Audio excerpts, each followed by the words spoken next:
João capítulo 8, o texto dessa manhã, da exposição dessa manhã, meus irmãos, se encontra no versículo 12 ao versículo de número 20. Essa é a perícope que será exposta. João 8, do versículo 12 ao versículo de número 20. Para a leitura do texto inteiro, do 12 ao 20, e este é o texto da exposição dessa manhã. Assim diz o Senhor nosso Deus. De novo, lhes falava Jesus dizendo: Eu sou a luz do mundo. Quem me segue não andará nas trevas, pelo contrário, terá a luz da vida. Então lhe objetaram os fariseus: Tu dás testemunho de ti mesmo, logo, o teu testemunho não é verdadeiro. Respondeu Jesus e disse-lhes: Posto que eu testifico de mim mesmo, o meu testemunho é verdadeiro, porque sei de onde vim e para onde vou.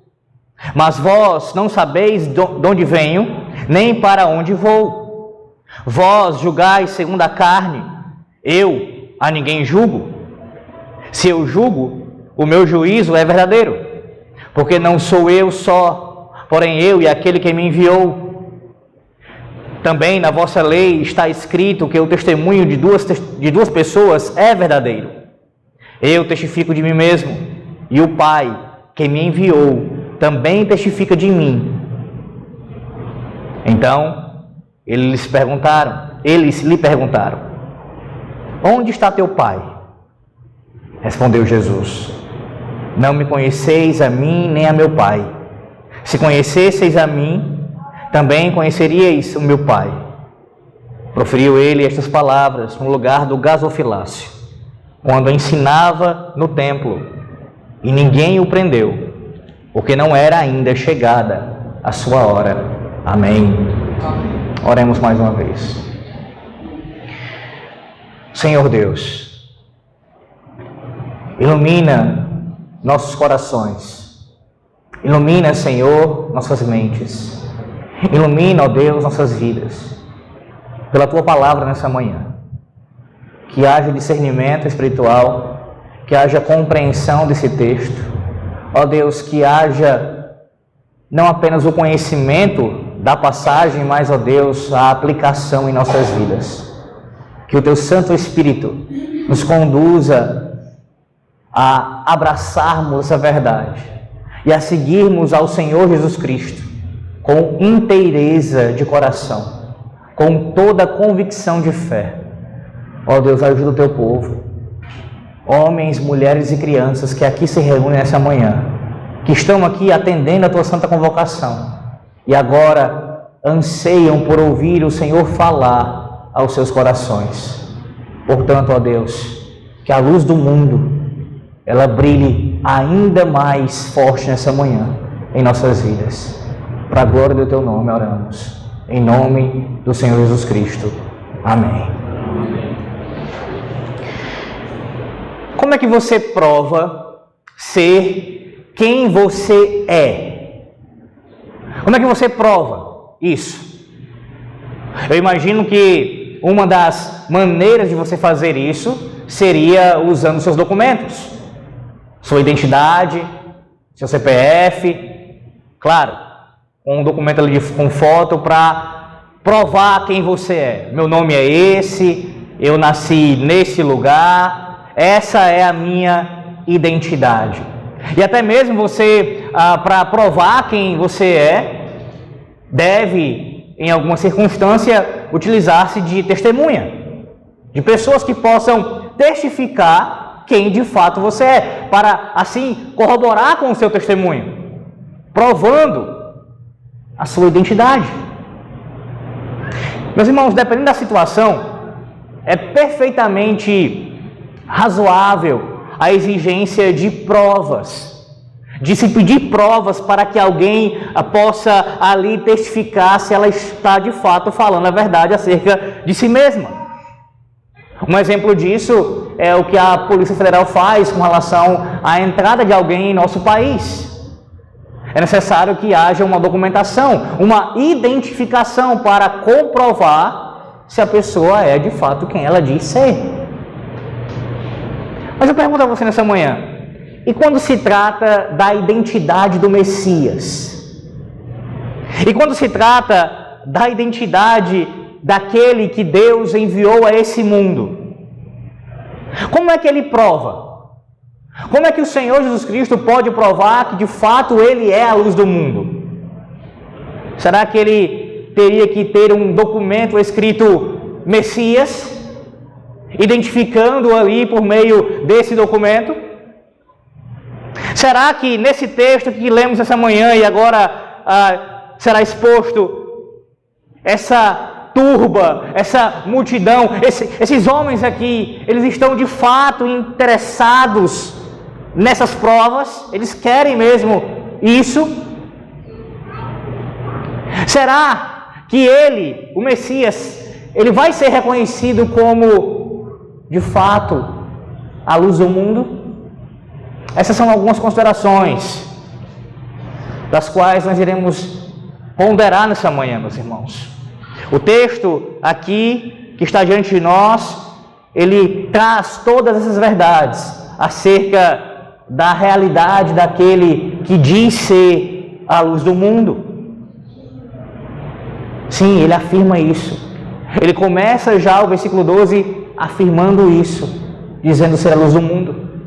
E à luz desse texto, nós aprenderemos que o testemunho de Jesus, ele é suficiente para que creiamos que ele é a luz do mundo. E por isso devemos segui-lo. Eu vou repetir. O testemunho de Jesus é suficiente, ele basta para que nós creiamos que ele é a luz do mundo. E por isso devemos segui-lo. Veremos isso em alguns pontos. Eu vou aqui falando os pontos ao longo da exposição. Primeiro eu quero que você veja o versículo 12. Aqui nós temos a declaração. Versículo 12 é a declaração. Ele afirma ser a luz do mundo. Mais uma vez, versículo 12. De novo, lhes falava Jesus dizendo: eu sou a luz do mundo. Quem me segue não andará nas trevas. Pelo contrário, terá a luz da vida. Eu quero que você se atente ao contexto em que esse evento aqui está acontecendo. O contexto é de uma festa importantíssima para o povo de Deus ali naquele tempo. A saber, a festa dos tabernáculos. Essa, meus irmãos, foi uma festa instituída pelo próprio Deus, que Israel tinha o dever de se lembrar do tempo que peregrinou pelo deserto. Essa festa, ela era a mais prolongada do calendário dos hebreus. Durava 7 dias. Ela começava antes do Ano Novo Judaico e também do famoso dia da expiação, o Yom Kippur. Ela está descrita em Levítico 23 e também em Deuteronômio capítulo 16. São 2 textos do Antigo Testamento, do Pentateuco, que descrevem a instituição e como essa festa deveria ser realizada, assim como as demais festas importantíssimas do calendário judaico, a saber, tanto a Páscoa como também o dia de Pentecostes. E nessas festividades, 2 rituais eles eram muito importantes. Eu refiro-me à festa dos tabernáculos. O primeiro era o chamado cerimonial da água corrente, que comemorava a provisão de água no deserto, descrita lá em Números capítulo 20, versículo 2 ao 13. E o segundo cerimonial aqui era o cerimonial de acender as tochas, as lâmpadas. O primeiro, ele serviu de contexto para o sermão que o Senhor proferiu lá em João capítulo 7. Volte só um pouquinho e veja isso. João 7, versículos 37 e 38. O Senhor diz: no último dia, o grande dia da festa, levantou-se Jesus e exclamou: se alguém tem sede, venha a mim e beba. Quem crer em mim, como diz a Escritura, do seu interior fluirão rios de água viva. Percebe? Ele usa o contexto aqui da questão da água ali, da festa, para aplicar aquilo a si mesmo. E o segundo cerimonial, que era esse de acender aquelas lâmpadas, aquelas luzes, ele usa agora, no versículo de número 12, do capítulo 8.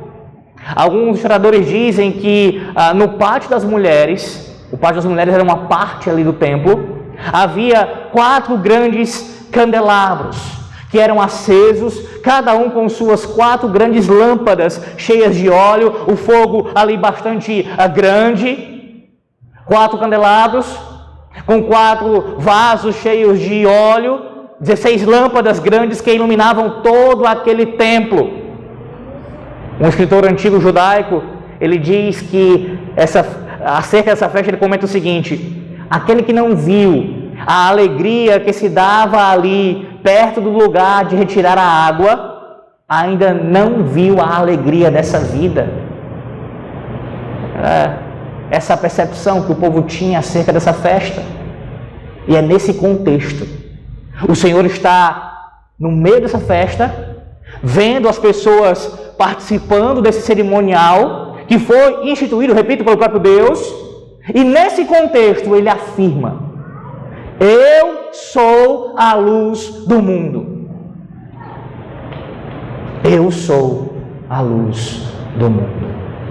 Se você conhece o Evangelho de João, se você já o leu pelo menos algumas vezes, é bem provável que você seja familiarizado com essa expressão que o Senhor aqui declara: eu sou. Na verdade, esta é a segunda vez que ele a usa, ou melhor dizendo, que João a cita em seu Evangelho.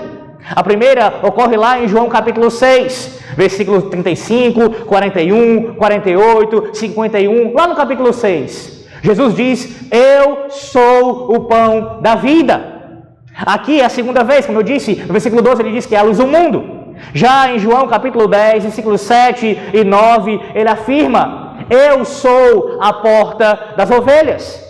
No capítulo 10 ainda, versículos 11 e 14, ele diz: eu sou o bom pastor. No capítulo 11, versículo 25, ele afirma: eu sou a ressurreição e a vida. No capítulo 14, versículo 6, texto esse que normalmente você decora, você aprende logo no início da sua fé, João 14, 6, Jesus diz: eu sou o caminho, a verdade e a vida. E em João capítulo 15, versículos 1 e 5, ele diz: eu sou a videira verdadeira. Estas 7 falas aqui do eu sou, elas servem, meus irmãos, como uma espécie de espinha dorsal para o Evangelho de João, para o seu escrito aqui. E aí você se pergunta: o que é que isso significa, Alex? O que é que essa expressão que o Senhor declara significa de fato? Eu sou. Meus irmãos, há muitas implicações nessa fala de Cristo, mas eu quero que você medite nessa manhã pelo menos cerca de 3 delas. 3. Primeiro, quando o Senhor afirma essa expressão eu sou, ele está dizendo que ele é Deus. Jesus é Deus. Essa expressão aqui, ela remonta todo o ouvinte que se depara com essa declaração e os leitores aqui de João e nós em nossos dias, imediatamente a Êxodo capítulo 3. Você lembra o que aconteceu em Êxodo capítulo 3? Quando o Senhor Deus se revelou a Moisés na sarça ardente, como ele se apresentou ao seu servo: eu sou. Eu sou. Essa afirmação de Deus acerca de si mesmo demonstra a sua autoexistência, a sua autossuficiência, mostra que Deus ele não tem necessidades externas de si mesmo. Significa que nós aqui somos dependentes de Deus e Ele de ninguém depende para nada. Eu sou. E aqui em João 8, versículo 12, o Senhor Jesus Cristo ele está reivindicando esse nome para Ele. É uma reivindicação inconfundível de divindade. E o próprio João, meus irmãos, quando escreve posteriormente a sua epístola, lá em João, 1 de João, capítulo 1, versículo 5, ele diz Deus é luz e nele não há treva alguma. Deus é luz e nele não há treva alguma. O apóstolo está reverberando a declaração do seu Senhor e Salvador, que disse que é a luz do mundo, e isso implica em ele ser Deus. Jesus é Deus. Segundo lugar, essa expressão aqui também significa que Jesus ele é o Salvador. Por quê? Porque o fato de ele afirmar que ele é a luz do mundo implica, meus irmãos, necessariamente que o mundo se encontra em trevas. O mundo se encontra numa escuridão espiritual, de ignorância, alheios de Deus, escravos do pecado, corrompidos em sua natureza, obscurecidos em seu entendimento. Estão em trevas. O mundo se encontra em trevas. E luz aqui é uma expressão metafórica para a salvação. Quando ele fala de luz aqui, ele usa isso como sinônimo de salvação. Eu sou a salvação do mundo. Só eu posso salvar o mundo. Esse ensino se encontra enraizado no Antigo Testamento. Há muitas passagens. Vejamos algumas, pelo menos. Vá lá para o Salmo 27. Salmo 27. Salmo 27, verso de número 1. O Senhor é a minha luz e a minha salvação, de quem terei medo? Veja como o salmista ele correlaciona aqui luz e salvação como sinônimos. Agora vá lá para Isaías, livro do profeta Isaías, capítulo de número 9. Isaías 9.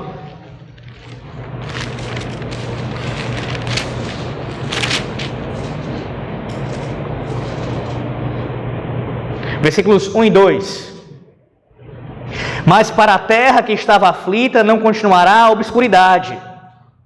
Deus, nos primeiros tempos, tornou desprezível a terra de Zebulon e a terra de Naftali. Mas nos últimos, tornará glorioso o caminho do mar, além do Jordão, Galileia dos gentios. O povo que andava em trevas viu grande luz, e aos que viviam na região da sombra da morte, resplandeceu-lhes a luz. Não é que Galileia era uma região fisicamente escura, mas aqui é uma linguagem metafórica, entenda isso. O povo que estava em trevas, o povo que estava debaixo, coberto pelo pecado, Deus resplandeceu luz. O profeta aqui está falando acerca da vinda do Messias, e nesse mesmo capítulo, você conhece, lá no versículo 6, ele faz uma referência direta ao Messias,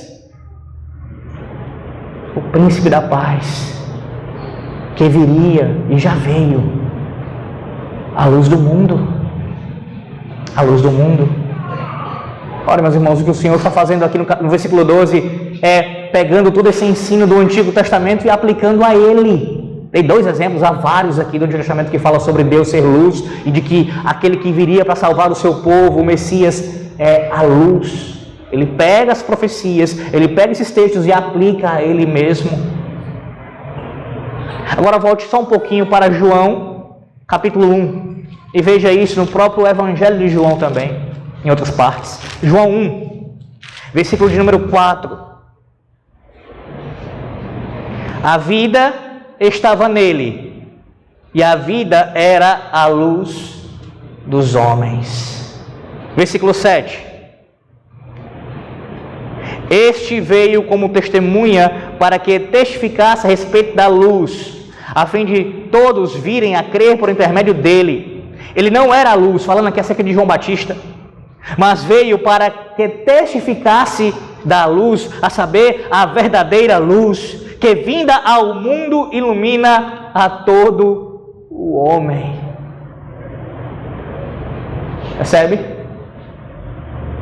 São vários textos falando disso, mostrando que Cristo é a luz do mundo. E esse tema, meus irmãos, não só da luz, mas em contraste com as trevas, ele tem grande importância ao longo da revelação bíblica.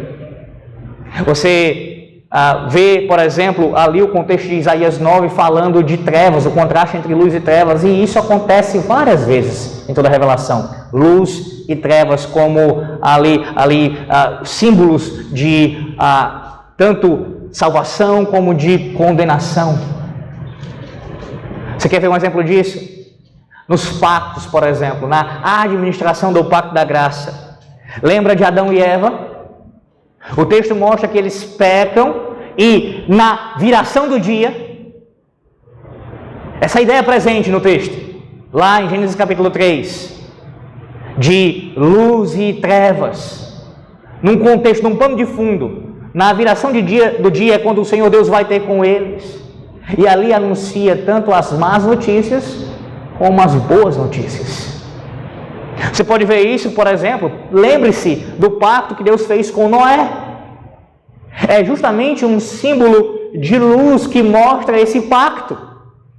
Exatamente contra a escuridão das nuvens chuvosas, vindo a luz do sol se refratando e mostrando aquelas cores diversas do arco, como sinal do pacto com Noé. Luz. Lembre-se, por exemplo, de Abraão, lá em Gênesis capítulo 15, quando o Senhor Deus faz Abraão cair num profundo sono, e o texto diz, Gênesis 15, que densas trevas se tomaram ali Abraão, e na sequência do texto é dito que por entre os animais que haviam sido cortados, aquele fogaréu passou, luz. O próprio Deus passa entre as partes e firma o pacto com Abraão. Pense, por exemplo, no pacto feito com Moisés, com o povo ali no mosaico. Lembra do Sinai? Relâmpagos, trovões, luz e escuridão, no mesmo contexto. Mas a pergunta é, diante dessa declaração aqui do Senhor, por que o mundo precisa de luz? Qual é a necessidade aqui? Não basta a luz do sol? Ora, eu repito, luz aqui é uma linguagem figurada, é uma imagem para retratar aqui a questão moral, é uma luz moral. Uma luz aqui acerca da verdade, da pureza, da santidade. É essa a ideia. E eu sei, meus irmãos, que em nossa cultura há um certo glamour em nossos dias em ser das trevas. Isso é feito especialmente por parte de filmes, de escritas, de livros, de contos, como se ser das trevas fosse algo bom. Mas, biblicamente falando, trevas retratam aquilo que é ruim, que é mal. Por isso a importância de autores de ficção retratarem o mal como sendo de fato mal, e não glamourizarem aquilo que é das trevas. Veja Provérbios, por exemplo, Provérbios capítulo 2, versículo 13. Provérbios 2, versículo 13.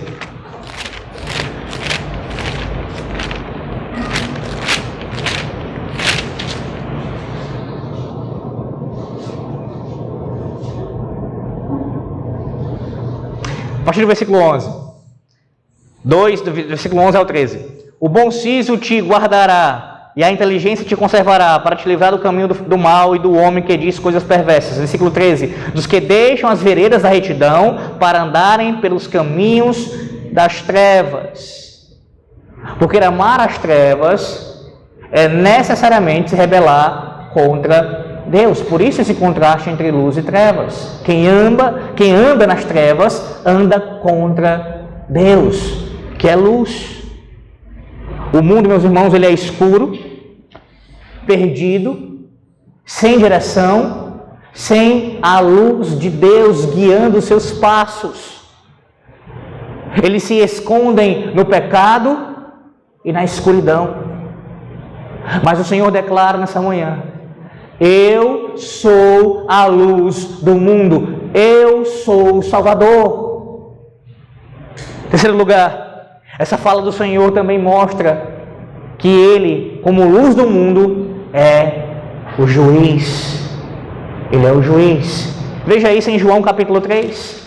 João capítulo 3, versículos 19 ao 21. João 3, do 19 ao 21. O julgamento é este, que a luz veio ao mundo, e os homens amaram mais as trevas do que a luz, porque as suas obras eram más. Pois todo aquele que pratica o mal aborrece a luz e não se chega para a luz, a fim de não serem arguidas as suas obras. Quem pratica a verdade aproxima-se da luz, a fim de que as suas obras sejam manifestas, porque feitas em Deus. Ora, quando a luz chega, ela expõe os atos das trevas. Ela expõe aquilo que está escondido no mais oculto do coração, aquilo que é mais sombrio, é exposto diante da luz. Quando Cristo chega, quando o Evangelho é pregado, a escuridão, ela se dissipa. Ele é o juiz. É Ele quem vai julgar as trevas. Todos aqueles que estão em trevas, que não se arrependerem dos seus pecados. Porque Ele é a luz do mundo.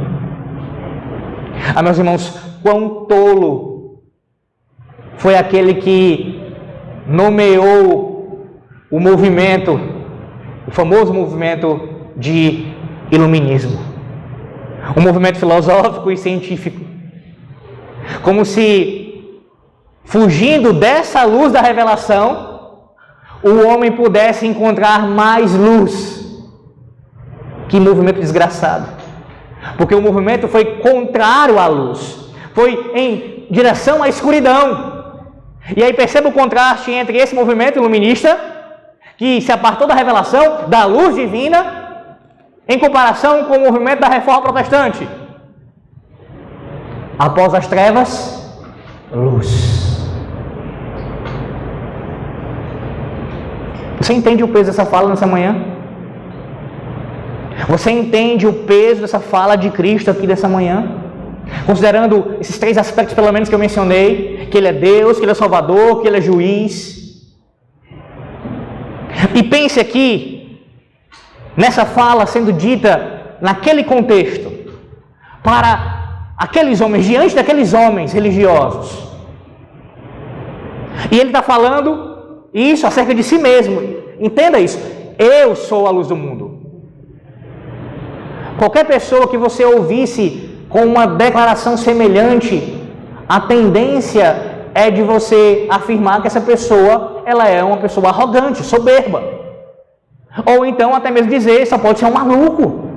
Como alguém pode dizer isso acerca de si mesmo? Como é que alguém pode se colocar nessa posição? Imagine você falando com alguém que tenha um trabalho no governo,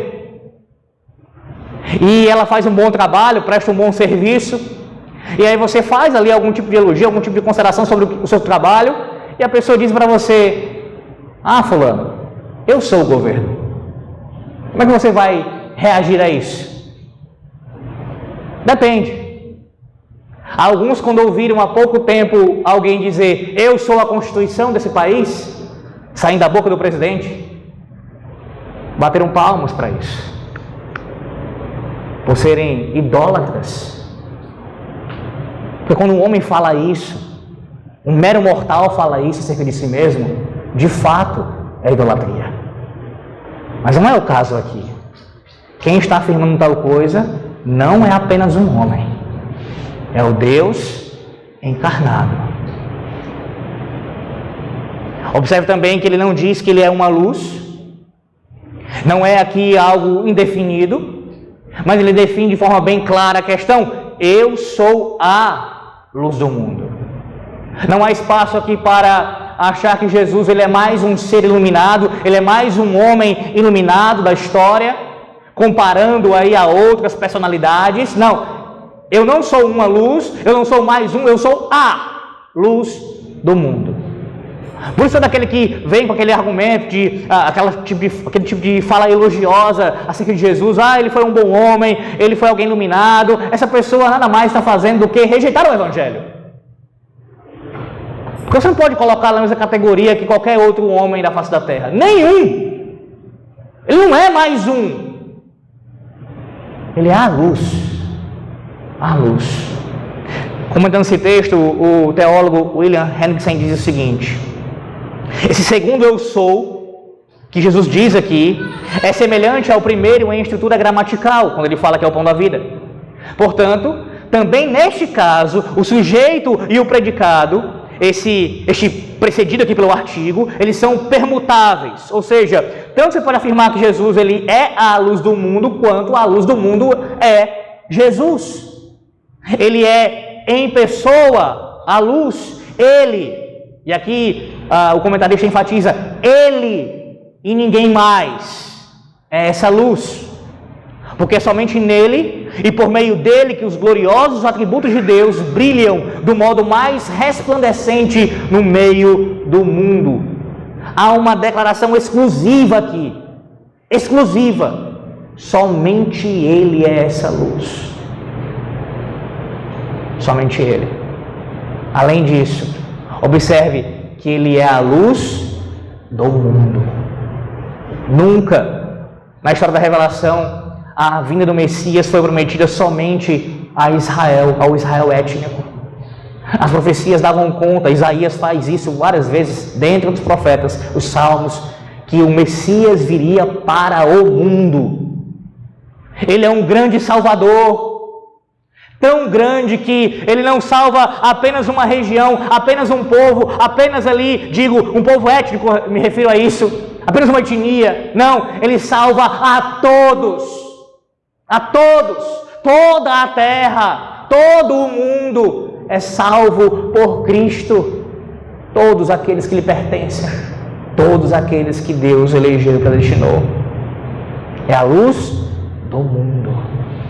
Não confinada a uma terra ali na Palestina, mas para todas as terras, todas as nações são alcançadas por essa luz que brilha. Observe que o texto prossegue aí no versículo 12. E o Senhor diz: quem me segue não andará nas trevas, pelo contrário, terá a luz da vida. Quando o Senhor fala aqui sobre esse ato de segui-lo, ele está fazendo uma referência implícita à fé salvadora. E observe como nessa declaração nós temos aqui tanto o aspecto positivo, quanto também o aspecto negativo. Eles andam juntos. É como se fosse a cara e a coroa de uma mesma moeda. Aqueles que seguem a Cristo, aqueles que de fato vão acompanhá-lo, que irão até ele e irão segui-lo, eles irão demonstrar fé salvadora nele, verdadeira. E acompanhado disso vem a negativa, ou seja, não andarão em trevas. Haverá arrependimento. Abandono do pecado. As duas coisas andam juntas, fé e arrependimento. Abraçar a Cristo pela fé e arrepender-se dos seus pecados, abandonando-os. Sim, meus irmãos. Não há como aqui colocar um pé na luz e um pé nas trevas. Não há como aqui tentar conciliar as duas coisas. Alguém que segue a Cristo necessariamente abandona a sua vida de pecado, a sua vida de trevas. Ele diz no final do versículo 12, terá a luz da vida. Sim, essa luz da vida dará vida espiritual, vida sobrenatural, vida eterna. Qual é o contraste? Aqueles que estão em trevas estão mortos, estão com o seu coração e entendimento obscurecidos. Aqueles que recebem essa vida, recebem vida plena em Cristo e promessa e garantia de vida eterna. De vida eterna. Eu pergunto a você nessa manhã, essa luz aqui do versículo 12, essa luz que foi profetizada no Antigo Testamento e que é tão evidenciada no Novo Testamento, essa luz, a luz do mundo, ela já brilhou sobre o seu coração? Isso já aconteceu sobre a sua vida? A sua mente ela já foi aberta, você já entendeu o Evangelho e já creu no Evangelho.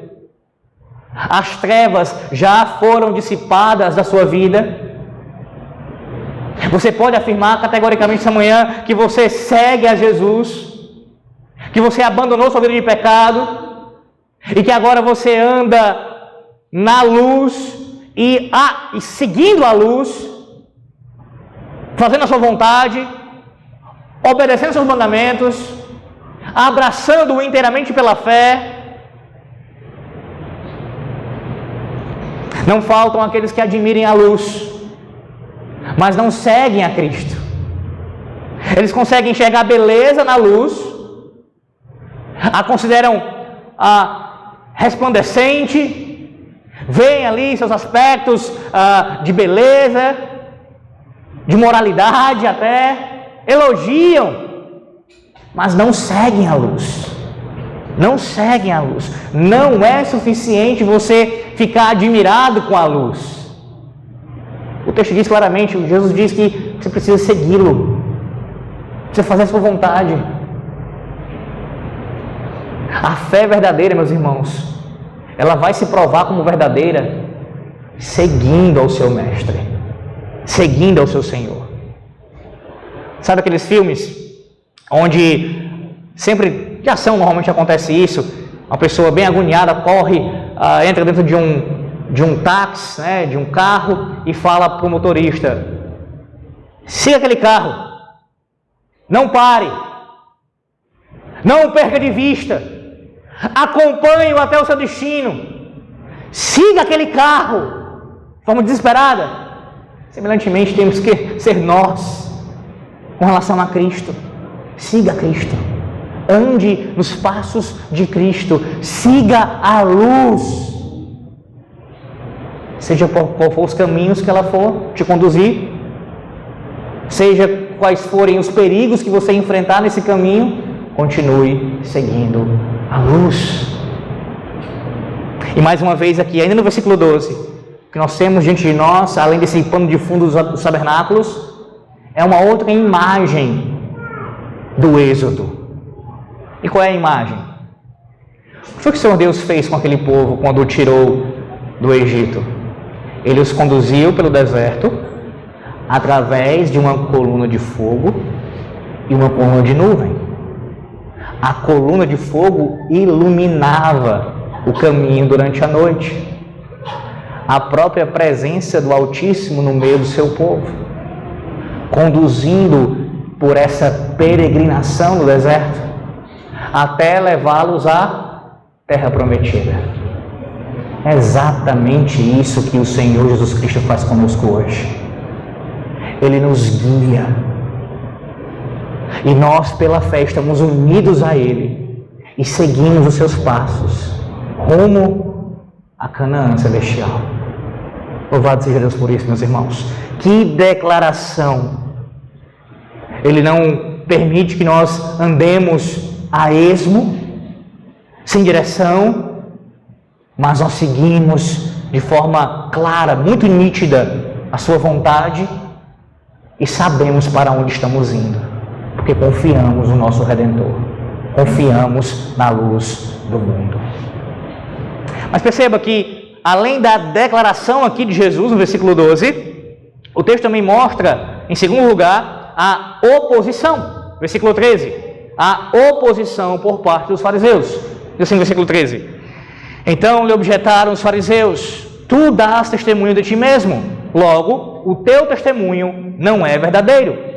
Ora, como é que você acha que eles iriam responder, os fariseus? Abrindo os corações? Recebendo a luz? Não, eles rejeitam totalmente o testemunho de Cristo. Eles aqui estão o acusando de um falso testemunho. Os fariseus, eles faziam parte, meus irmãos, do grupo mais difícil de alcançar, o grupo mais difícil de ser alcançado. E por quê?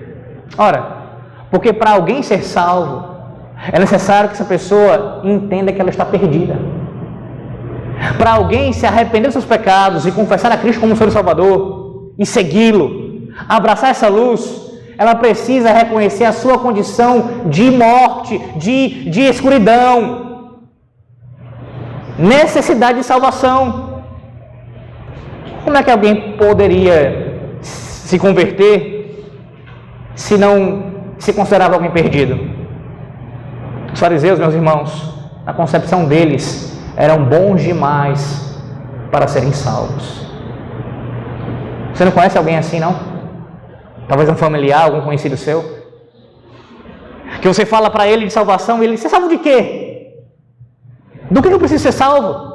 Claro que muitas vezes existe ignorância da parte daqueles que falam do Evangelho, que deveriam apresentar as más notícias também antes.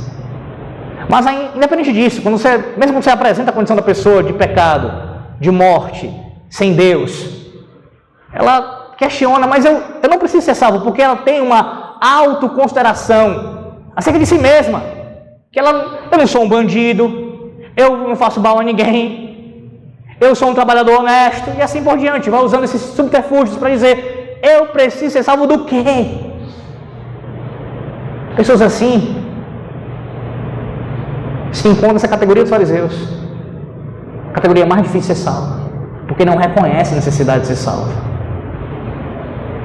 Há um comentarista que diz que não entra na cabeça desses líderes religiosos que o Messias não poderia concordar com eles. Não pode.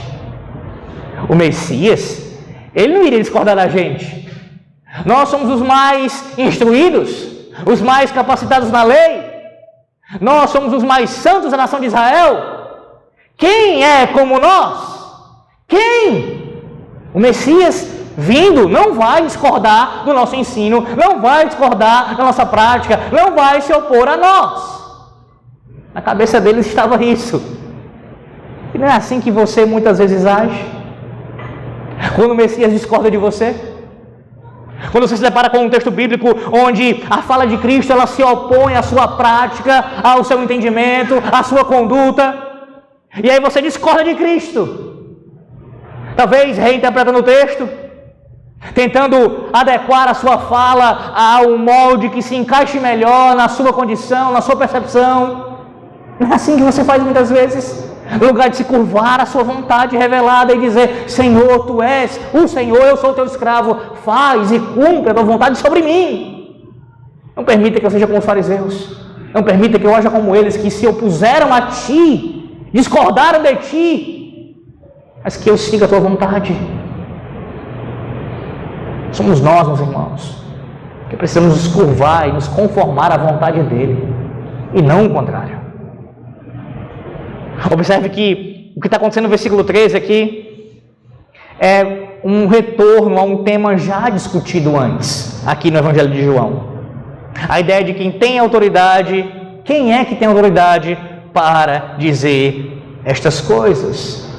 Eles estão dizendo, você diz que é a luz do mundo. Você diz isso, você é quem está falando isso. Como é que você prova isso? Vem a refutação, versículos 14 a 18. Versículos 14 a 18. Depois da declaração e a oposição, vem agora a refutação por parte do Senhor Jesus Cristo. Veja, versículo 14, primeiramente. Respondeu Jesus e disse-lhes, posto que eu testifico de mim mesmo, o meu testemunho é verdadeiro, porque sei de onde vim e para onde vou, mas vós não sabeis de onde venho, nem para onde vou. Meus irmãos, esse texto aqui, que vai até o versículo 18, essa refutação de Cristo, são palavras ousadas que saíram da boca do nosso Salvador. Perceba que ele não espera a poeira baixar, não há aqui uma espera para um momento mais oportuno para falar. Não, enquanto as palavras ainda estavam no ar, ele já refuta e rebate a oposição dos fariseus. E ele faz de três formas. Primeiro, versículos 14 e 15, ele refuta aquela oposição, ele vai explicar ali a sua identidade, ele vai dizer porque ele pode afirmar isso, melhor dizendo, porque ele pode declarar isso acerca de si mesmo. Primeira forma de explicar isso, a sua autoconsciência de sua origem e do seu destino.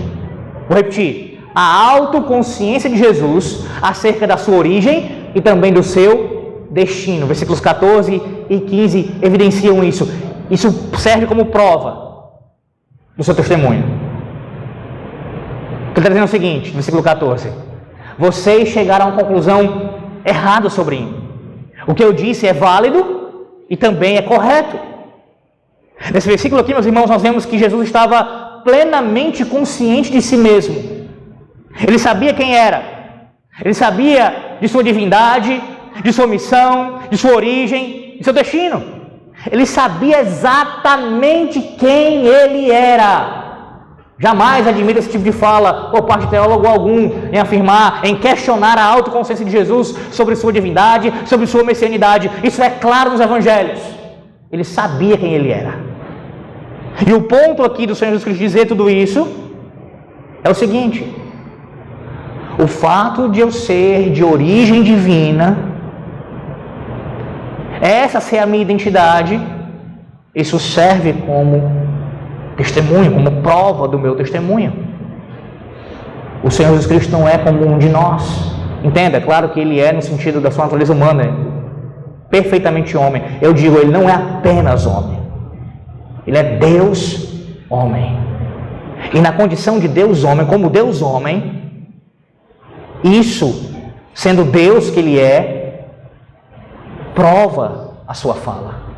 É suficiente o seu testemunho, ou seja, a sua origem, de onde ele vem e também para onde ele vai, a sua missão, provam a sua fala.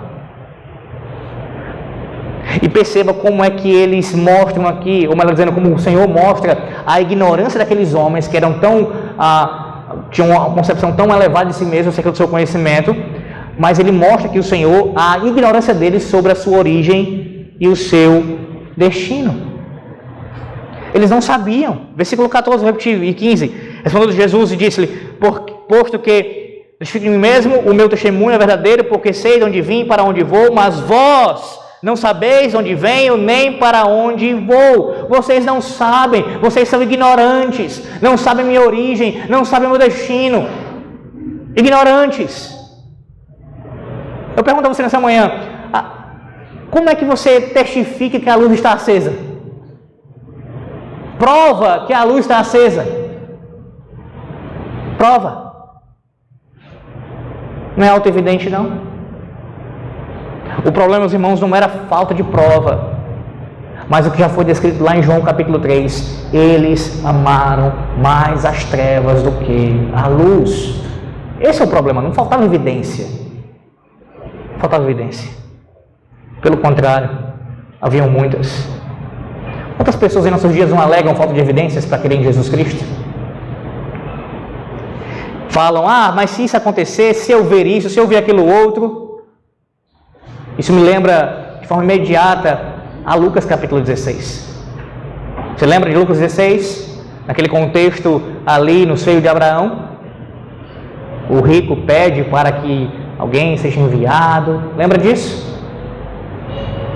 O que é mais impressionante, meus irmãos, é a fala ali de Abraão àquele homem. Porque ele argumenta, não, mas se alguém está dos mortos, se ver um sinal, eles vão crer, meus familiares vão crer, se verem alguma coisa sobrenatural, eles vão crer, eles crerão. Eles têm Moisés e os profetas. Se tendo isso eles não creem, nem que o morto ressuscite fará com que eles creiam. A palavra é suficiente. O testemunho da revelação é suficiente. Cristo aqui diante dos seus olhos, com o seu ensino, com sua autoridade, com os sinais que ele realizava, com tudo que se dizia acerca dele, e ele cumprindo cada profecia cabalmente, era auto-evidente. A luz estava acesa. Por que eles enxergavam? Porque eram cegos. Esse é o ponto. Não faltava evidência. Pelo contrário, tinha até demais. Mas eles não conseguiam enxergar. Não conseguiam ver. Assim também, meus irmãos, em nossos dias não falta evidências para a existência do Senhor Deus. Através da sua revelação geral. Através da sua revelação especial. Através do envio do próprio Messias. Não faltam evidências. O que sobra são as desculpas esfarrapadas. As justificativas nem um pouco plausíveis para se negar a Deus e o seu ungido. Para pensar, se alguém chegasse para, quando estava vivo, o cantor de ópera Pavarotti e pedisse as suas credenciais musicais para poder autorizá-lo a cantar no lugar, num concerto. Ou então alguém pedindo a Albert Einstein as suas credenciais também curriculares para poder ensinar física na sua instituição de ensino. Não é autoevidente? Não já foi provado, foi testemunhado que sabem, que podem fazer isso? Ora, se um homem comum, se com homens comuns nós podemos ter esse testemunho, pelo que eles demonstram, pelo que eles fazem, pelo que eles dizem, é suficiente para nós atestarmos a autoridade deles em certas áreas da vida, quanto mais o Deus encarnado, quanto mais do Criador de todas as coisas. Versículo 15, Jesus diz: vós julgais segundo a carne, eu a ninguém julgo. O que está dizendo é o seguinte: vocês, fariseus, julgam apenas pelas aparências externas, pelos padrões terrenos, uma compreensão meramente natural dos fatos, um julgamento que é superficial e cego, julgamento esse que é proferido por todo aquele que não conhece a Cristo, que tem essas trevas cobrindo ali a sua mente e o seu coração, não tem discernimento espiritual, por isso julgam de forma carnal. Ele declara: eu a ninguém julgo. E aqui, meus irmãos, há pelo menos duas maneiras possíveis de entender essa expressão do Senhor: eu a ninguém julgo. A primeira, que alguns defendem, é que o Senhor Jesus Cristo está dizendo o seguinte: eu não julgo ninguém por esses mesmos padrões, esses padrões carnais de vocês. Eu não julgo ninguém dessa maneira que vocês julgam.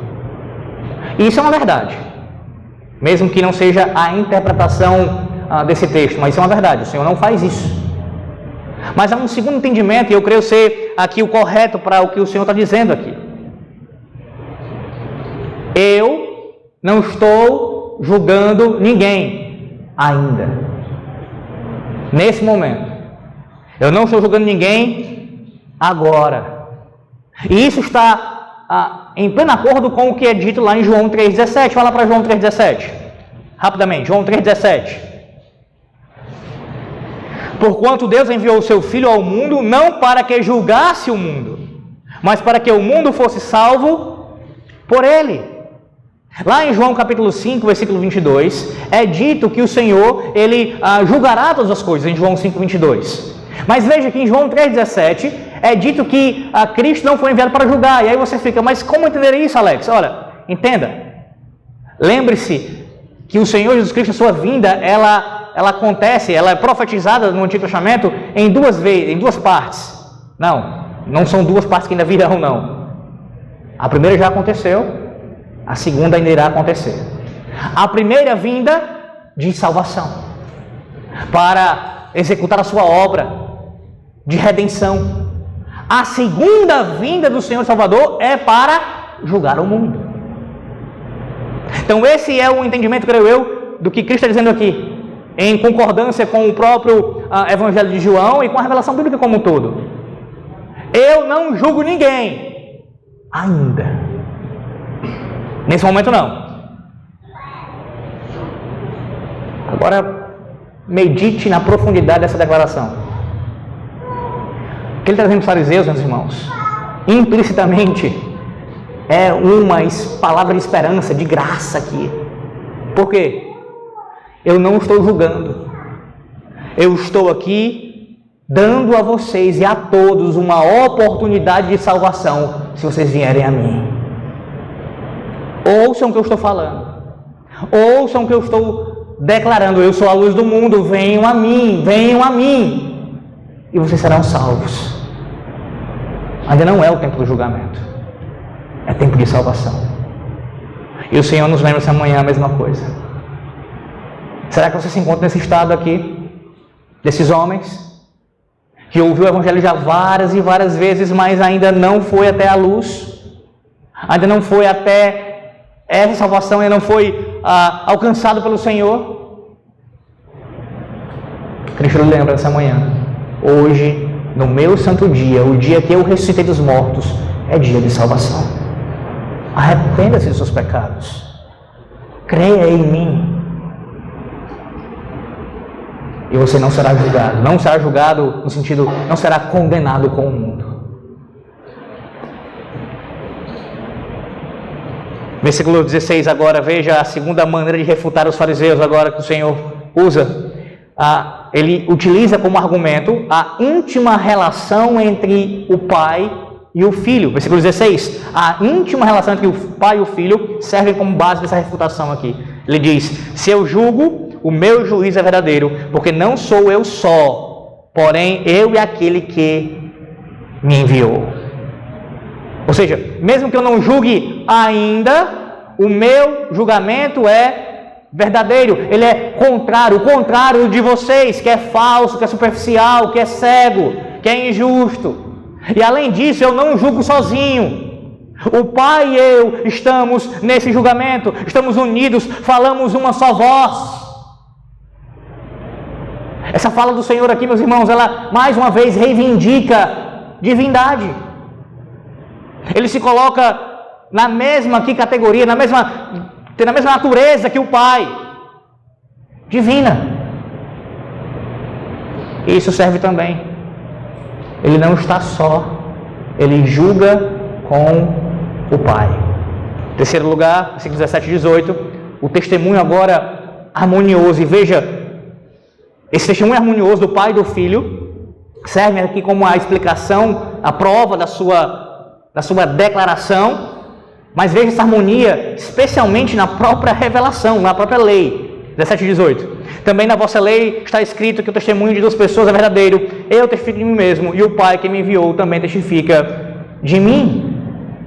E aí veja como ele agora apela para a lei. O Senhor aqui está citando o que está lá em Deuteronômio, capítulo 17, versículo 6. Acerca da necessidade de duas testemunhas serem apresentadas para confirmar o testemunho como verdadeiro. E aí o Senhor está dizendo o seguinte, vou parafraseá-lo: eu não preciso de testemunha, porque a minha origem e o meu destino, de onde vim para onde vou, são suficientes. Eu sou Deus e o que eu afirmo já basta. Mas vocês querem? O Pai é uma testemunha além de mim. E agora vocês têm duas testemunhas. São duas pessoas divinas. É suficiente para vocês?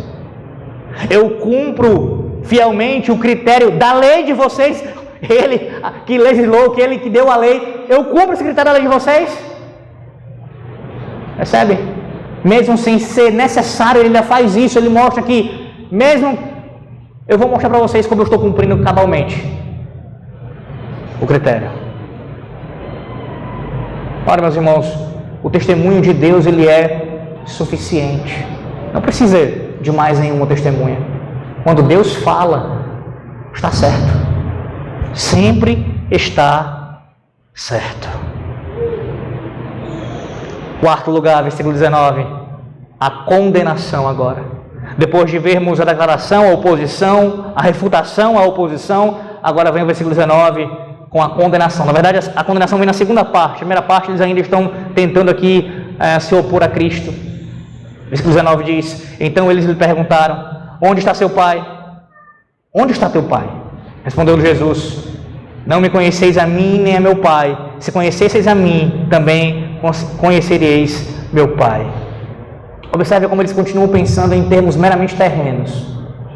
A pergunta que eles fazem a Jesus é fazendo ligação com o pai terreno do Salvador.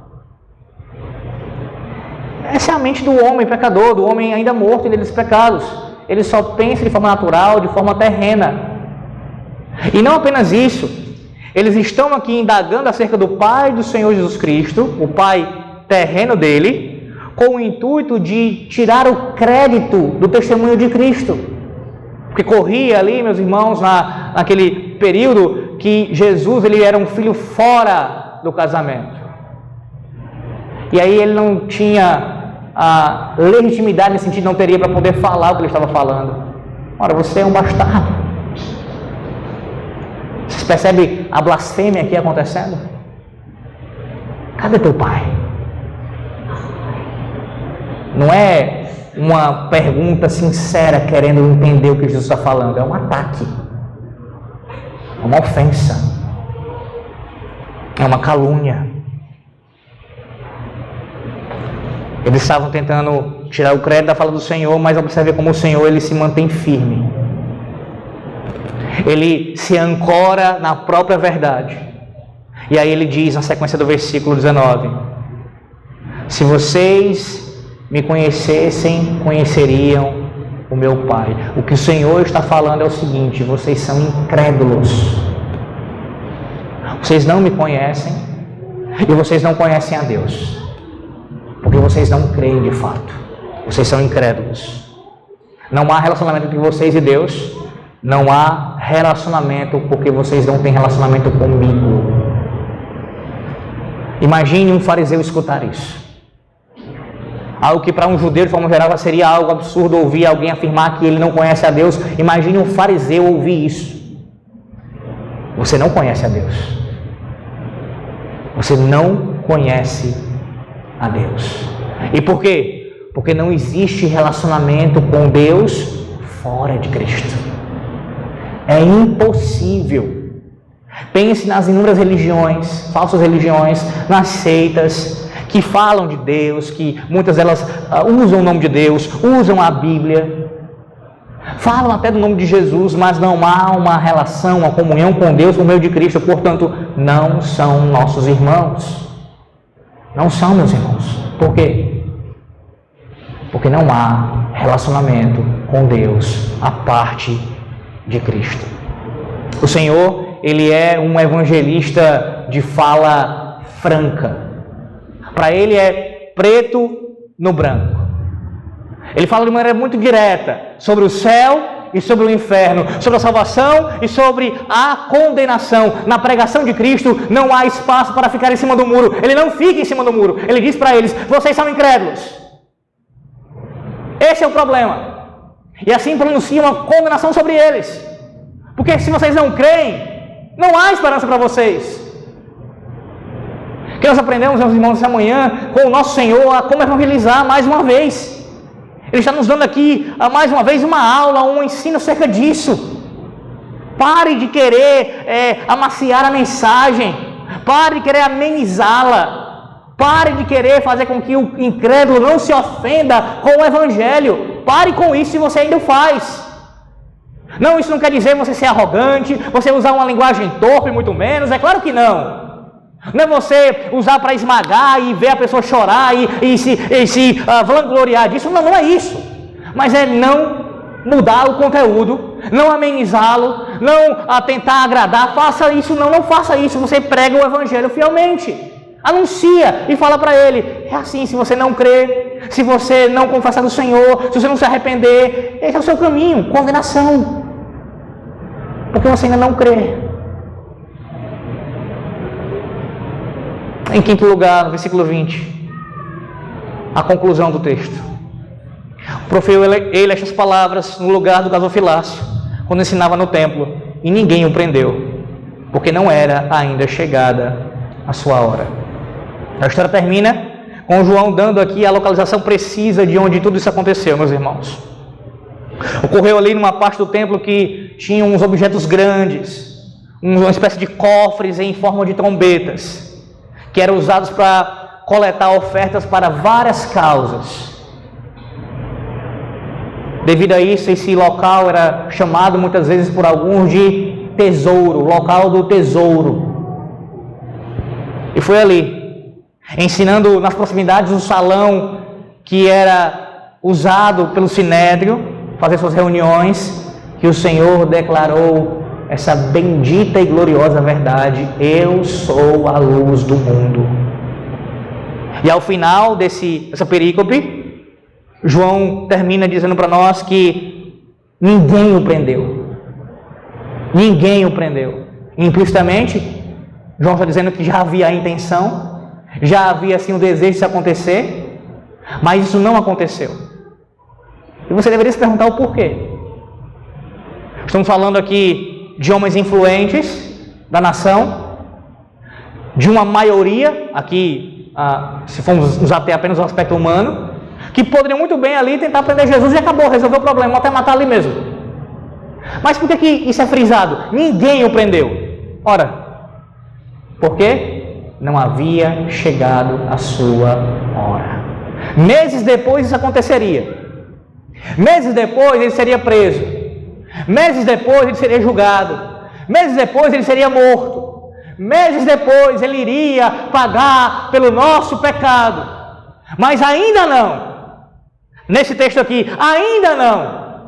Por quê? Porque ninguém o prendeu. Porque não tinha chegado a sua hora. Porque Deus estava no controle como está de todas as coisas. Não foram eles que tiraram a vida de Jesus, mas Jesus entregou a sua vida como autor da vida. Foi Ele quem entregou no momento decretado exatamente por Deus. Tudo isso se cumpriu. Mas até lá, poderia ser o mundo inteiro. Ninguém iria tocá-lo. Ninguém pode, meus irmãos, impedir a luz do mundo de brilhar. Ninguém. Ninguém. E ela brilhou ainda mais no seu fulgor na cruz do Calvário. Quando trevas caíram, a luz do mundo brilhou com seus braços estendidos, abraçando o mundo inteiro, salvando judeus e gentios. Quando Ele voltar, aqueles que amaram mais as trevas, que aborreceram a luz, serão condenados. E condenados para as trevas. Eu concluo, meus irmãos, com a citação do capítulo 18 da nossa confissão de fé. Capítulo 18 da nossa confissão de fé, da certeza da graça e da salvação. Seção 1. Ainda que os hipócritas e os outros não regenerados possam iludir-se de maneira vã, com falsas esperanças e carnal presunção de se acharem no favor de Deus e em estado de salvação, ou seja, o caso aqui dos fariseus, que achavam-se nesse estado, esperança essa que perecerá, a nossa confissão diz. Contudo, os que verdadeiramente creem no Senhor Jesus e o amam com sinceridade, procurando andar diante dele em toda boa consciência, podem nesta vida certificar-se de se acharem em estado de graça e podem regozijar-se na esperança da glória de Deus, nessa esperança que nunca os envergonhará. Como você prova ser quem você é? Você está em Cristo? Essa é a sua identidade.